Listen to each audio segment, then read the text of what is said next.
J'ai pas beaucoup de temps parce que j'ai plus beaucoup de place sur ma carte SD. Donc on va être assez rapide. Ok, j'ai mes livres, j'ai mon thé glacé, on va pouvoir commencer.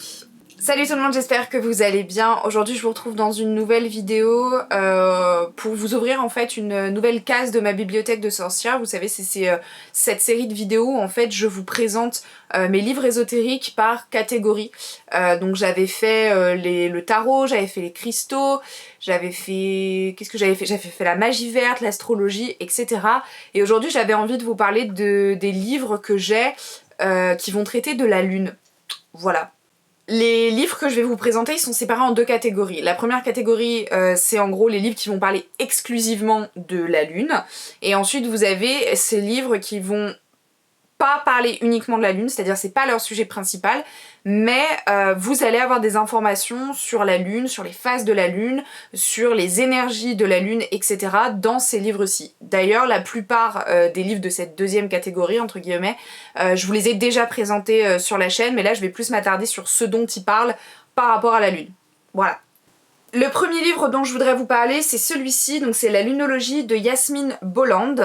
Vous connaissez peut-être ce visuel, ou ne serait-ce même que le nom, puisque c'est l'autrice qui est derrière aussi également l'oracle Moonologie, qui pareil en français s'appelle Lunologie si je ne dis pas de bêtises.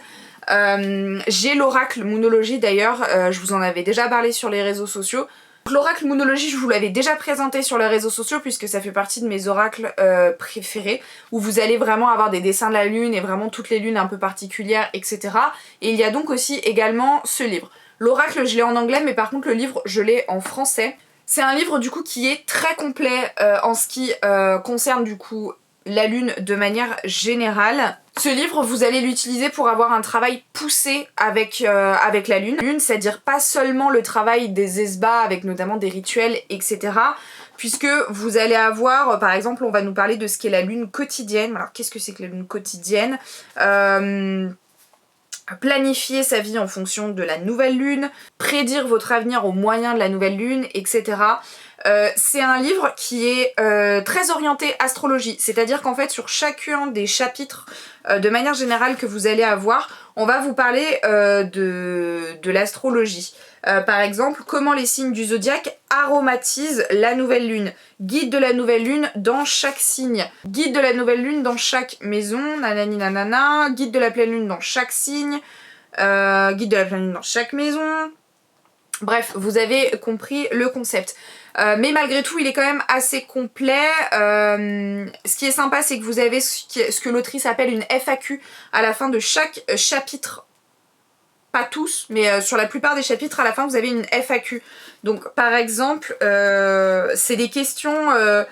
donc, elle va, entre guillemets, s'auto-poser, on va dire. Mais c'est des questions genre... qu'on pourrait tous un petit peu se poser et auxquelles, du coup, bah en fait, elle y répond, tout simplement. Pour moi, c'est pas un livre pour les débutants, c'est-à-dire qu'il faut déjà avoir, je pense, quelques connaissances au niveau de la lune, des phases de la lune et des différentes énergies pour vouloir pousser plus loin et ensuite prendre ce livre et travailler avec. Voilà, je l'orienterais peut-être plus pour quelqu'un d'un petit peu plus expérimenté, on va dire, dans le travail avec la lune. Deuxième livre qui parle uniquement de la lune, c'est celui-ci, Gardienne de la lune. Alors celui-ci, pour le coup, autant la lunologie, j'en avais pas spécialement entendu parler et je l'ai vraiment pris parce que il m'intéressait, j'ai fait des recherches, etc. Autant celui-ci, je vais être très honnête, je l'ai pris parce que je l'ai vu sur Instagram et je l'ai trouvé très joli. Voilà, mais pour autant, il y a des choses qui sont quand même assez intéressantes dans ce livre, c'est d'ailleurs pour ça que je le garde. C'est un livre qui est assez orienté féminin, ce que l'autrice appelle féminin sauvage.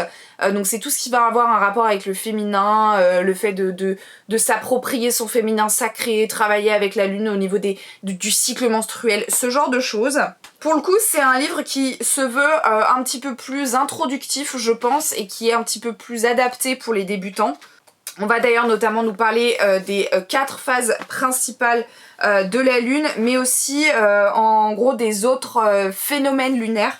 Donc on va avoir par exemple l'éclipse, la super lune, la lune bleue, lune noire, lune blanche, lune rousse, bref, ce genre de trucs. Donc ça c'est plutôt intéressant. Après voilà, comme je vous disais, calendrier des cycles féminins, donc le rapport entre le cycle féminin et le cycle de la lune, etc. y a un chapitre sur l'astrologie. Qui est assez intéressant, je pense que du coup si vous vous intéressez à l'astrologie, mais pareil à nouveau qui est pas très poussé, donc en fait qui se veut plus introductif je pense, pour ensuite aller plus loin derrière si vous souhaitez dans vos recherches. La découpe au niveau de la lune se fait par mois, donc en fait par exemple on va vous parler de la lune là par exemple, allez hop je vous prends sur le mois de mai, puisque nous sommes en mai, on va donc nous parler de la pleine lune du mois de mai, mais aussi également la nouvelle lune du mois de mai. Et puis après vous avez différentes infos par rapport à la lune et le mois, etc. Donc ça se découpe en mois. Donc voilà, je pense qu'il est bien pour débuter. Effectivement, il n'est pas ultra complet, j'ai l'impression qu'il survole un petit peu plus le sujet, mais ça peut être du coup une bonne idée pour commencer à travailler avec la lune. Voilà, moi je le garde parce que au-delà de l'esthétisme, je le trouve quand même assez intéressant et de temps en temps je viens récupérer des informations dans ce livre. On va passer du coup à ces livres dont le sujet principal n'est pas la lune, mais qui vont quand même y faire mention, avec notamment des informations que j'estime importantes et intéressantes. Du coup, vous avez celui-ci, Le Grand Livre du Féminin Sacré de Josiane Sarrazin-Côté. Je vous ai fait carrément une vidéo à ce sujet, sur ce magnifique livre, que je vous mettrai dans le petit si jamais ça vous intéresse. C'est un livre que j'affectionne énormément et en fait comme on va parler du féminin sacré dans ce livre, on va forcément parler de la lune parce que l'un ne va pas sans l'autre quelque part. Alors la partie sur la lune n'est pas forcément très détaillée, c'est vraiment plus un chapitre d'ailleurs. Faut juste que j'arrive à retrouver le... Oui, c'est page 65. C'est plus un chapitre que vraiment une grosse partie. Mais je trouve qu'il y a des choses qui peuvent être quand même assez intéressantes à lire, puisqu'en fait on va nous parler de la nouvelle lune, de la pleine lune, mais aussi du coup du premier quart, du troisième quart et de ce qu'on appelle la lune noire ou lune balsamique.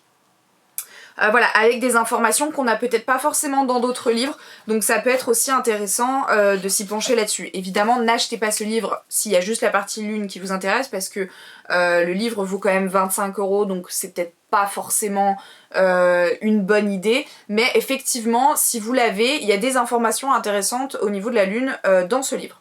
Ensuite, il y a ce petit livre, donc Mon année mystique. Je vous l'avais présenté dans mon dernier épisode de ma bibliothèque de sorcières sur la roue de l'année. C'est un petit livre que j'affectionne vraiment beaucoup, qui est vraiment sur un petit format, pas très cher, 15 €. Et en fait, du coup, comme je vous avais expliqué dans la vidéo, c'est un livre qui se découpe en mois. Donc vous avez tout un tas d'informations selon le mois. On va reprendre par exemple notre exemple du mois de mai. Et du coup donc vous avez par exemple le sabbat qui peut y être associé, la fleur, la déité, l'arbre du mois, le cristal du mois, et du coup vous avez le nom de la pleine lune.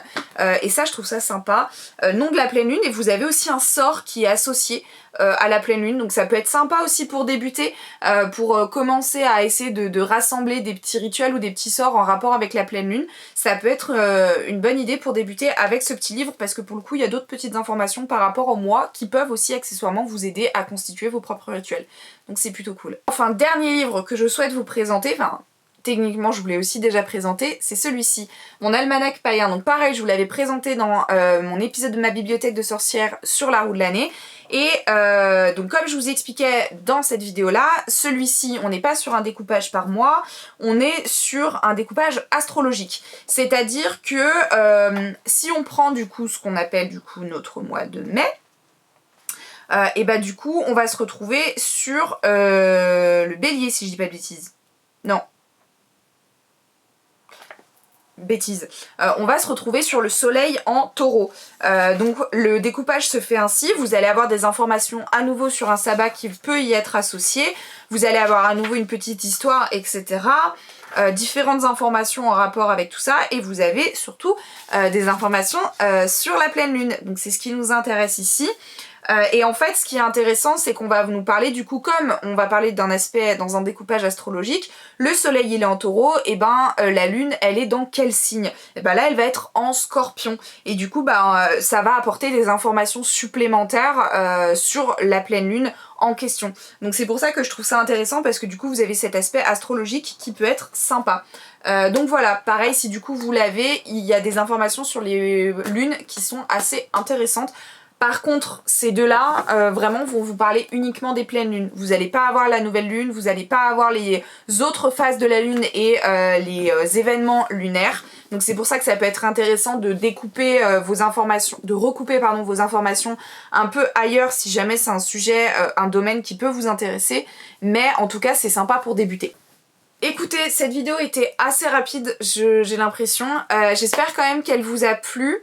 Voilà, c'était mes petits livres en rapport avec la lune. Je vous avoue que quand j'ai préparé cette vidéo, je pensais que j'avais plus de livres en rapport avec la lune. Apparemment pas. Malgré tout, ça reste des livres qui sont intéressants, je trouve, avec des informations importantes. Dites-moi si vous avez, vous, d'autres livres peut-être à me conseiller qui sont en rapport avec la lune, parce que pour le coup, effectivement, comme j'en ai que 2 qui sont vraiment spécialisés là-dedans, j'aimerais bien étoffer ma bibliothèque à ce sujet-là et essayer d'avoir d'autres informations dans d'autres livres peut-être. Donc dites-moi si vous avez d'autres livres qui traitent de la lune, ça peut être hyper intéressant pour moi, mais aussi peut-être pour les autres personnes qui regardent cette vidéo.